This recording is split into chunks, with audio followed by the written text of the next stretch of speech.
The house was too quiet. No laughter, no footsteps, not even the faint hum of the television my kids usually left running. Only the folded note on the kitchen counter, written on my wife's lawyer's stationery. She'd taken the kids, filed a restraining order. The words bled through my eyes like ink dissolving in water, unreadable yet unforgettable. I stood there, still in uniform, boots dusted with desert sand, hands trembling not from fear but from restraint. I'd fought men who wanted me dead, and I didn't flinch. Yet one piece of paper made my chest feel like it had been carved open with a dull blade. I made one call. 12 hours later, her lawyer's message lit up my phone. "Please, call it off. She'll drop everything. What did you do?" I didn't answer, because even I wasn't sure what I had just unleashed. She had planned it carefully. The timing wasn't random, it never is. She filed while I was still on foreign soil, where communication was patchy, where I couldn't defend myself. She thought distance would be her ally. It almost worked. But distance had taught me something else. Patience. A soldier's silence. A predator's stillness. I imagined her, rehearsing the story for her lawyer, for the judge, for the neighbors who would whisper about the abused wife and violent soldier. Lies layered with precision, waiting to be believed. She underestimated me. The note wasn't betrayal alone, it was performance. A carefully staged act meant to paint me as a monster while she vanished into the arms of someone else. I didn't need proof yet. My instincts were enough. She had always been restless. Restless people don't stay faithful, they build exits, and she had built hers. I didn't storm her door, didn't scream, didn't beg. Instead, I moved as I was trained. Quiet reconnaissance. Phone records, bank transactions, the glow of her online activity.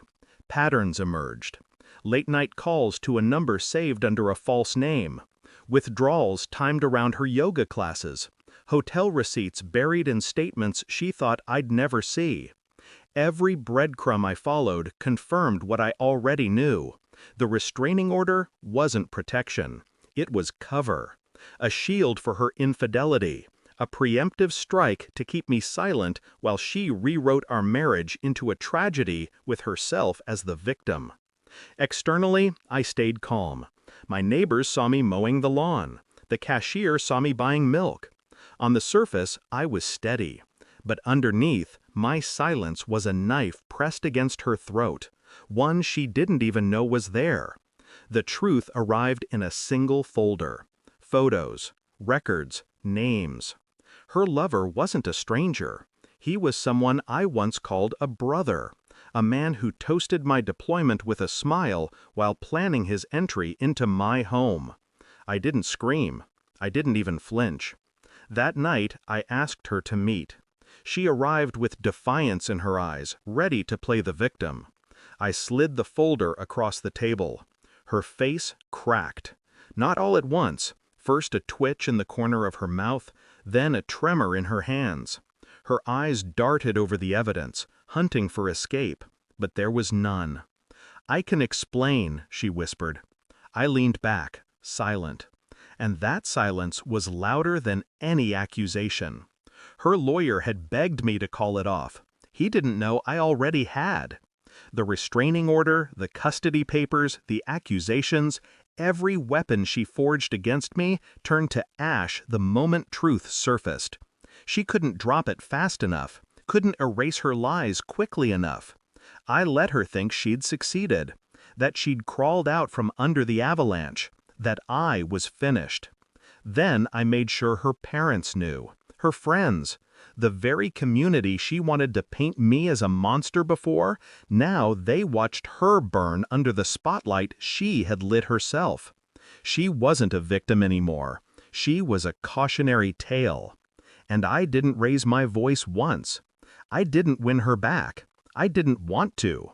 What I reclaimed was something sharper, colder. The knowledge that truth, once unearthed, destroys everything in its path. She had tried to erase me, rewrite me as a villain, but in the end, Her story collapsed under its own weight. I stood over the ruins, calm, detached, not triumphant, just certain. I had lost a wife, but I had also lost an illusion, and that was liberation.